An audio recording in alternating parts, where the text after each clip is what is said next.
ಅನುಷ್ಠಾನಗೊಳಿಸಲಾಗಿದ್ದು, ಯೋಜನೆಯ ಭಾಗವಾಗಿ ಬೆಂಗಳೂರು ನಗರಾದ್ಯಂತ ಒಟ್ಟು 7,500 ಕ್ಯಾಮೆರಾಗಳನ್ನು ಅಳವಡಿಸಿದ್ದು, 10 ಡ್ರೋನ್ಗಳನ್ನು ಮತ್ತು 560 ಬಾಡಿ ಓರ್ನ್ ಕ್ಯಾಮೆರಾಗಳನ್ನು ಒದಗಿಸಲಾಗಿರುತ್ತದೆ. ಸಾರ್ವಜನಿಕವಾಗಿ ಮಹಿಳೆಯರಿಗೆ ಭದ್ರತೆಯ ವಿಶ್ವಾಸವನ್ನು ಮೂಡಿಸುವ ಜೊತೆಗೆ ದೌರ್ಜನ್ಯಕ್ಕೊಳಗಾದ ಮಹಿಳೆಯರು ಮತ್ತು ಮಕ್ಕಳಿಗೆ ಕೂಡಲೇ ಪೊಲೀಸ್ ನೆರವನ್ನು ಒದಗಿಸುವ ಉದ್ದೇಶದಿಂದ ನಗರಾದ್ಯಂತ ಒಟ್ಟು 60 ಮಹಿಳಾ ಔಟ್ಪೋಸ್ಟ್ಗಳನ್ನು ಸ್ಥಾಪಿಸಲಾಗುತ್ತದೆ. 7 ಪೊಲೀಸ್ ಠಾಣೆ ಮತ್ತು ಕಚೇರಿ ಕಟ್ಟಡಗಳನ್ನು ಪೂರ್ಣಗೊಳಿಸಿ ಲೋಕಾರ್ಪಣೆಗೊಳಿಸಲಾಗುವುದು. ಮುಂದುವರೆದು 12 ಪೊಲೀಸ್ ಠಾಣೆ, 1 ಉಪವಿಭಾಗ ಕಚೇರಿ, 2 ವೃತ್ತ ಕಚೇರಿ ಮತ್ತು 1 ಹೊರಠಾಣೆ ಕಟ್ಟಡ ನಿರ್ಮಾಣಗಳನ್ನು 30 ಕೋಟಿ ರೂಪಾಯಿ ವೆಚ್ಚದಲ್ಲಿ ಕೈಗೊಳ್ಳಲಾಗುತ್ತಿದ್ದು, ಅವುಗಳನ್ನು ಶೀಘ್ರವಾಗಿ ಪೂರ್ಣಗೊಳಿಸಲು ಕ್ರಮ ವಹಿಸಲಾಗುವುದು.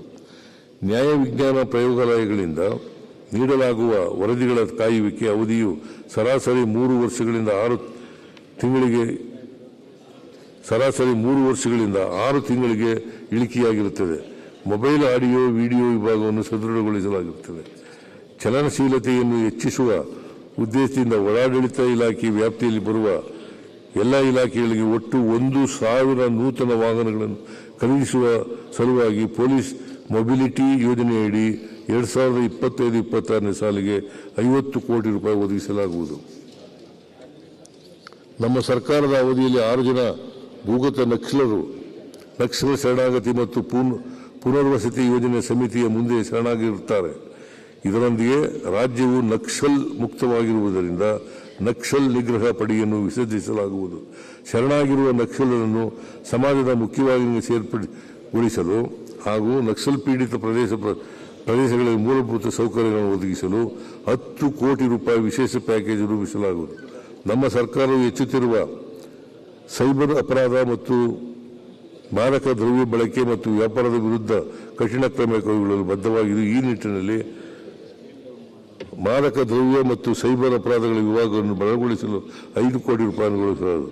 ನಂದಿ ಬೆಟ್ಟದ ಬಳಿ ಕೂಡುಗುರ್ಕಿ ಮತ್ತು ಕೆಜಿಎಫ್ ಬಳಿ 2 ಭಾರತೀಯ ಮೀಸಲು ಪೊಲೀಸ್ ಪಡೆಗಳನ್ನು ಸ್ಥಾಪಿಸಲು 80 ಕೋಟಿ ರೂಪಾಯಿ ಅನುದಾನವನ್ನು ಒದಗಿಸಲಾಗುವುದು.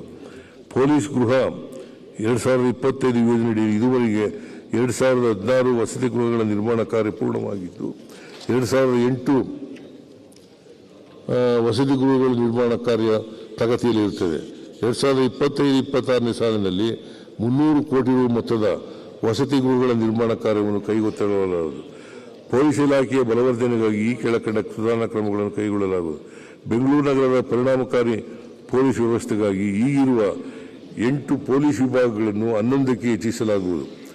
ರಾಜ್ಯದಲ್ಲಿ ಪ್ರಸ್ತುತ 5 ಬಾಂಬ್ ಪತ್ತೆ ಮತ್ತು ನಿಷ್ಕ್ರಿಯ ದಳಗಳು bomb detection and disposal squad ಕಾರ್ಯನಿರ್ವಹಿಸುತ್ತಿದ್ದು, ಪ್ರಸಕ್ತ ವರ್ಷ ಬಳ್ಳಾರಿ, ದಾವಣಗೆರೆ, ಮೈಸೂರು ಮತ್ತು ಬೆಂಗಳೂರು ಕೇಂದ್ರ ವಲಯಗಳಲ್ಲಿ ಬಾಂಬ್ ಪತ್ತೆ ಮತ್ತು ರಾಷ್ಟ್ರೀಯ ದಳಗಳನ್ನು ಸ್ಥಾಪಿಸಲಾಗುವುದು.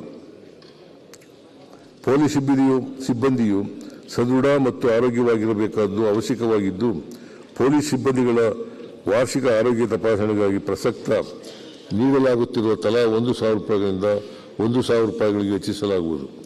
ಬಂದೋಬಸ್ತಿಗೆ ನಿಯೋಜಿಸುವ ಪೊಲೀಸ್ ಅಧಿಕಾರಿ ಮತ್ತು ಸಿಬ್ಬಂದಿಗಳಿಗೆ ಪ್ರಸ್ತುತ ಚಾಲ್ತಿಯಲ್ಲಿರುವ ಆಹಾರ ಭತ್ಯೆಯ ದರವನ್ನು 200ರಿಂದ 300ಗೆ ಹೆಚ್ಚಿಸಲು ಕ್ರಮ ವಹಿಸಲಾಗುವುದು. ಗೃಹರಕ್ಷಕ ಮತ್ತು ಪೌರರಕ್ಷಣಾ ಸ್ವಯಂ ಸೇವಕರು ಕರ್ತವ್ಯಕ್ಕೆ ಹಾಗೂ ತರಬೇತಿಗೆ ಆದೇಶಿಸಿದ ಸಂದರ್ಭದಲ್ಲಿ ಮರಣ ಹೊಂದಿದಲ್ಲಿ ಅವರ ಕುಟುಂಬಕ್ಕೆ ಹಾಲಿ ನೀಡುತ್ತಿರುವ 5 ಲಕ್ಷ ರು ಪರಿಹಾರವನ್ನು 10 ಲಕ್ಷ ರುಗಳಿಗೆ ಹೆಚ್ಚಿಸಲಾಗುವುದು. ಕಾರಾಗೃಹ ಇಲಾಖೆಯಲ್ಲಿನ ಮೂಲಸೌಕರ್ಯದ ಅಭಿವೃದ್ಧಿಗಾಗಿ 100 ಕೋಟಿ ರೂಪಾಯಿ ಅನುದಾನ ಒದಗಿಸಲಾಗುವುದು.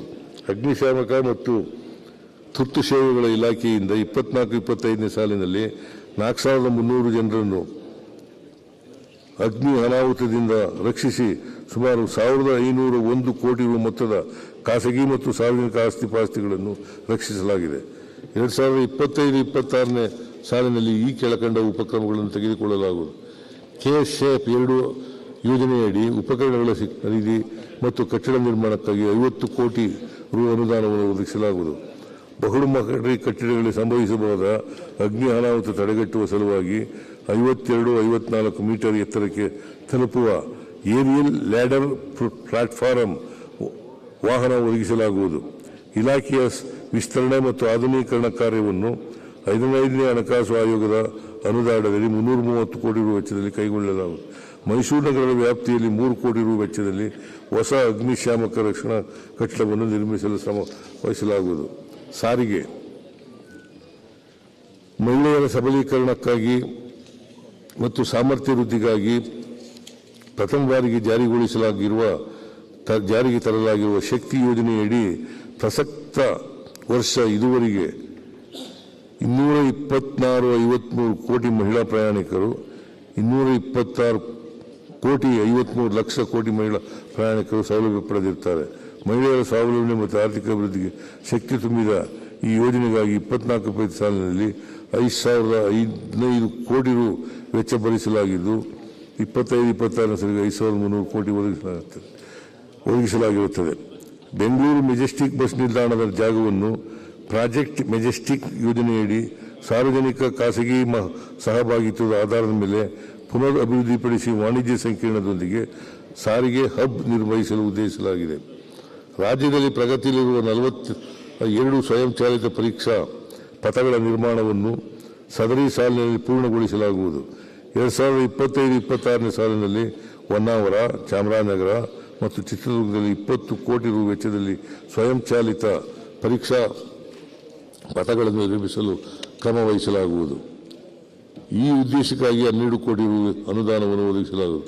ಸಾರಿಗೆ ಇಲಾಖೆಯ ಅಧೀನ ಕಚೇರಿಗಳಲ್ಲಿನ ಎಲ್ಲ ದಾಖಲೆಗಳನ್ನು ಹಂತ ಹಂತವಾಗಿ ಡಿಜಿಟಲೀಕರಣ ಮಾಡುವ ಉದ್ದೇಶ ಹೊಂದಲಾಗಿರುತ್ತದೆ.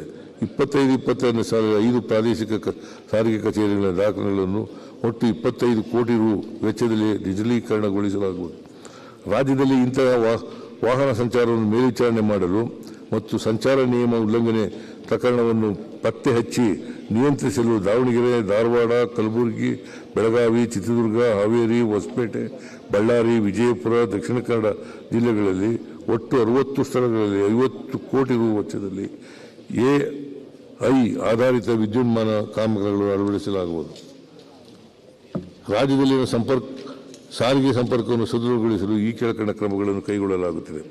24-25 ಸಾಲಿನಲ್ಲಿ ಒಟ್ಟು ರಾಜ್ಯ ರಸ್ತೆ ಸಾರಿಗೆ ನಿಗಮಗಳಿಗಾಗಿ ಒಟ್ಟಾರೆಯಾಗಿ 2,381 ಸಂಖ್ಯೆಯ ಡೀಸೆಲ್ ಬಸ್ಸುಗಳನ್ನು ಹಾಗೂ 716 ಸಂಖ್ಯೆಯ ವಿದ್ಯುತ್ ಚಾಲಿತ ಬಸ್ಸುಗಳನ್ನು ಹೊಸದಾಗಿ ಸೇರ್ಪಡೆ ಮಾಡಲಾಗಿರುತ್ತದೆ.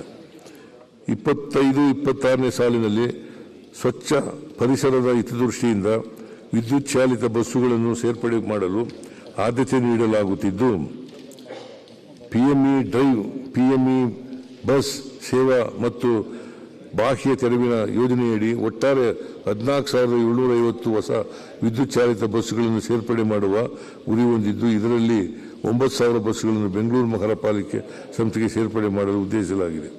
ರಾಜ್ಯದ ವಿವಿಧ ಸಾರಿಗೆ ನಿಗಮಗಳಲ್ಲಿ 1,000 ಹೊಸ ಡೀಸೆಲ್ ಬಸ್ಸುಗಳನ್ನು GCC ಆಧಾರದಲ್ಲಿ ಸೇರ್ಪಡೆಗೊಳಿಸಲಾಗುವುದು.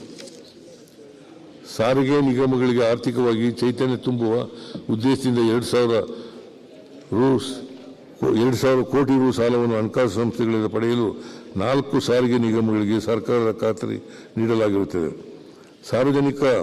ಸಾರ್ವಜನಿಕರ ಸುಗಮ ಸಂಚಾರಕ್ಕಾಗಿ ಹಾಗೂ ಸಾರಿಗೆ ನಿಗಮಗಳಲ್ಲಿನ ಮೂಲಭೂತ ಸೌಕರ್ಯಗಳನ್ನು ಹೆಚ್ಚಿಸುವ ಉದ್ದೇಶದಿಂದ ಪ್ರಸಕ್ತ ವರ್ಷ ಬೆಂಗಳೂರು ಪೂರ್ವ ಭಾಗದ KR ಪುರಂನಲ್ಲಿ ಸಾರ್ವಜನಿಕ ಖಾಸಗಿ ಹೆಚ್ಚಿನ ವಿಡಿಯೋಗಳಿಗೆ ಪ್ರತಿಧ್ವನಿ ಯೂಟ್ಯೂಬ್ ಚಾನೆಲ್ ಸಬ್ಸ್ಕ್ರೈಬ್ ಮಾಡಿ, ಬೆಲ್ ಐಕಾನ್ ಕ್ಲಿಕ್ ಮಾಡಿ.